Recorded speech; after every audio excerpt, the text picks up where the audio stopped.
The final clan is actually the smallest of all the 9 Chaos Clans of old. However, they're undeniably and undisputedly the strongest of the 9 great Chaos Clans of old. Fighting power, pure fighting power, their mandate and what their goal is, the other ways that they're ranked based off contributing help. All of these individually together, they are the number one. They are able to kill Chaos Beasts before the reports even hit the Hunkara clans. Sometimes the Rokugan clan barely even gets the ability to know about it, and the Venon clans already dealt with it. The Venon clan are your elite warriors, conjurers. They are powerful, full conjuring warriors. They are able to, all of them are well trained in fighting in Chaos Beasts and conjuring in a combat setting. They are, like I said, your elite warriors. They are the top dogs, special forces grade. These guys you don't fuck with. You just don't want to mess with these guys at all. They are not the ones you want to fight. You're fighting them, you're probably going to end up dead. You're gonna hate it. However, they also have a core principle, rule amongst themselves. They can never use full power, full strength, unless they're fighting Chaos Beasts, or they are unsheathed. Basically, what that means is, if you're not a Chaos Beast, they're not going to be going full strength against you ever. They are going to hide their top-ranked fighting abilities and techniques that is exclusive to members of the Venon clan from the fight. And so they're fighting you with a handicap because they are that skilled. And usually they're going to do fairly well in the fight. You might beat them, but it's going to take some work, and you're going to be very skilled to do so. Even beating them with their handicap is a testament to your strength and being able to do that, because they are known for their sheer destructive capability at times. Their ability to go so over the top with it, so flashy, and yet no one's ever really seen them actually fight a Chaos Beast because it happens so quick. No one's able to figure out what they do and how they're able to do it so quickly. The Gunki clan is tried many a times to figure out what's going on, setting up traps and everything, and yet still the Venon clan has been able to fight it in such speed that they just come in through it, killing the Chaos Beasts as they go. They are immensely effective at it. When multi-clans are working together, they're often holding back and keeping it in check more, and tend to be accused of slacking off because they're not taking it seriously. That's not usually the case. It's very rarely the case, in fact. If that was the case, the non-clan's hierarchy would be very pissed off and would be having some words to say. They are very serious when it comes to that. But they also realize power level needed, their power level. So they realize that, and they will tone it when needed, because they don't need to destroy the surrounding area trying to kill this thing either. That's not helping anyone. And so they often rein themselves in and will do other techniques that are not needed, while still making sure it dies very quickly, very efficiently, without having a chance to do any actual harm. Or they'll make sure it's not conjuring while the other clans are killing it to give the other clans experience in actually fighting. They still did all the work effectively because they stopped all the conjuration of the beasts, which is immensely hard when you're doing it off base of their instinct. Trying to read and react to it to counter the conjuration off a being is one thing because they're doing it consciously. You can kind of guess, but instinctively, you have no idea what they're going to do. There's so much involved in guessing how they're going to react to things and what kind of level. And it's often much stronger and more full strength because of the fact that Chaos Beasts are doing it instinctively. So the Venon Clan are known for being just terrifying warriors and powerhouses in conjuring Chaos energy. That said, there are, amongst the Primarchs, two that were said to be the most fearful. The Mythologic Clan, and Mithrene Prime. Very terrifying individual, said to be on par with the Venon Clan's Mukazi Prime, their Primarch, and head of the Venon Clan. Mithrene Prime was well known for being able to see minute discrepancies in the chaos energy and read it so effectively in things. Had the best chaos senses of any. Chaos sense is an ability only available to chaos beings and apocalypse beings, as it takes a lot of energy to do. You basically are able to sense chaos energy itself. Just using chaos energy, you are sensing the world around you. And as a result, you can sense other chaos energies, shifts in it and all that. It takes a massive amount of chaos energy to tap into this, though, and is very overwhelming, overstimulating. It is very hard to do and takes a lot. As a result, when a chaos being does it, they can only do it for a short time frame. Generally speaking, a couple minutes is about all you could ever really expect at a time for a chaos being before they need to rest for a long while before they do it again. So you might get 5 minutes in a day of being able to sense throughout the entire day if you're skilled enough. Apocalypse beings, on the other hand, have such an overwhelming amount, they literally use it just to burn excess energy off so they're not overwhelming themselves with stored power levels. Because at a certain point, apocalypses have the ability where if they don't spend enough energy, they can actually have it inside them to where it overwhelms their body and can become toxic. They've got that much that they're generating inside them. Part of why they're called an apocalypse being. They are truly an apocalyptic level of energy just any body of a being. And it's terrifying to watch. The sheer difference between the two. Chaos being, you'll see like the entire body will have chaos energy in it, but an apocalypse being will blind you looking at it if you're comparatively. It's so much more just like, wow, you're automatically directed to it. It is such a bright light in you sense it, and it is very different, very distinct. You can tell it's very compact often in the individual, and it is just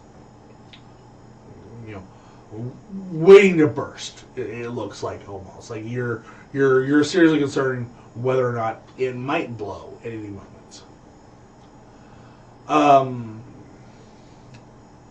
Ezhune-Mortals, like I said, don't have near enough energy to ever do this.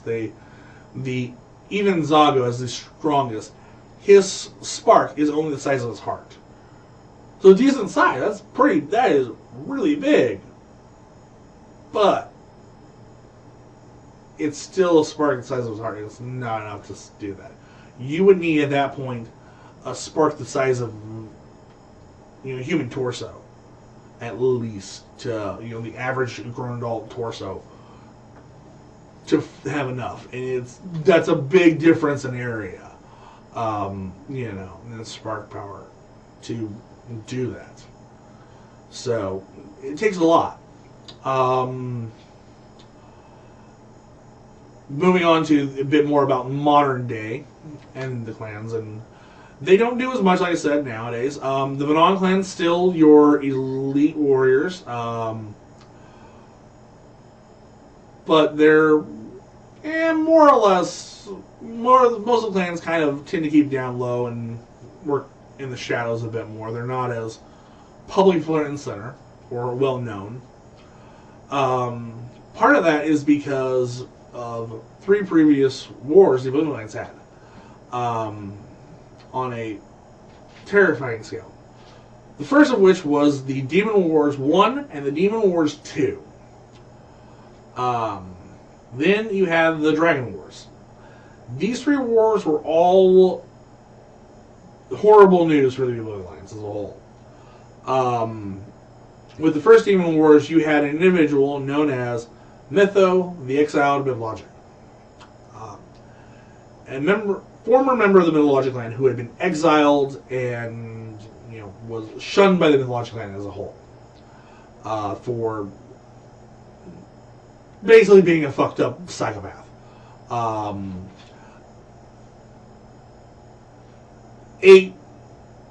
Cannibalism, religious beliefs, using their skin of people as bindings for his manifestos and books that he would write his manifestos on, using them as clothes, very, very slave trading, all kinds of just absolute. Was in the clan for all of 5 minutes, or something like stupidly quick. Got authorized, and then long enough, not really being close with anyone, just going in, faking it like he's a decent person. Someone actually figured out where he lived and who he was, and realized some of the things he believed on a whole, and word got out amongst the clan, and he quickly got exiled. Was quickly said, yeah, you're not welcome, get lost, bye. However, he did manage to learn the Mythologic Clan's #1 technique that they try to safeguard from others using. A technique called 10-ton needles, where basically he makes a sewing needle, regular size, have the density where it effectively weighs 10 tons, and would launch them at people. So you've got something basically 10 tons in like a sewing needle flying at a weak point of a fortress, hinge on the wall, or so that he's knocking out all kinds of barricades and defenses, basically sieging and going in anywhere he wants, taking out safes, the whole shebang, with just a massive spray of these needles, as well as just the sheer destruction they did on the battlefield for killing people, as he would just massacre people with tens of thousands of these 10-ton needles just flying through the air through people. Horrible sights like that. Sold his own mother and siblings sisters into slavery as sex slaves, and ate his own father and brothers, after a while, bought back his own mother and sisters to eat them after they were, used as slaves for, I think like 5 years or something like that, if I remember what I wrote in my notes right. For just an extended time. Horribly treating others. Absolute piece of garbage. Just horrible individual. Basically, though, he wound up getting during his rise to power, before the actual start of the war against him, he became this linchpin in charge of all black market substance dealing. So, sex trafficking, slave trade, drug trafficking, all of those kind of things that you see nowadays, like absolute horrible things of trade, weapons trade, and all that. He was in charge of all of it. He had control of all of it on a multiversal level. And finally, the authorities of the Venon Lands had to take him out and started working against him.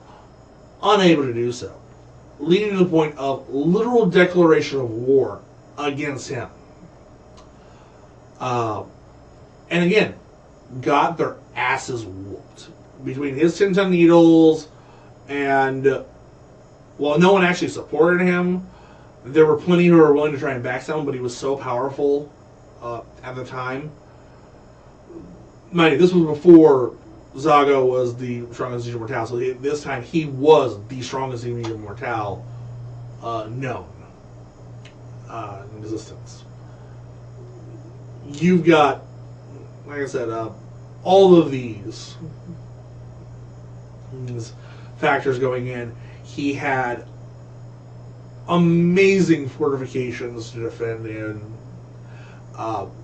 backup plans galore. All of these things were, even if they found him, it wasn't necessarily going to be where he was at. He had a dozen different escape routes that were hidden to go through, plus multiversal travel.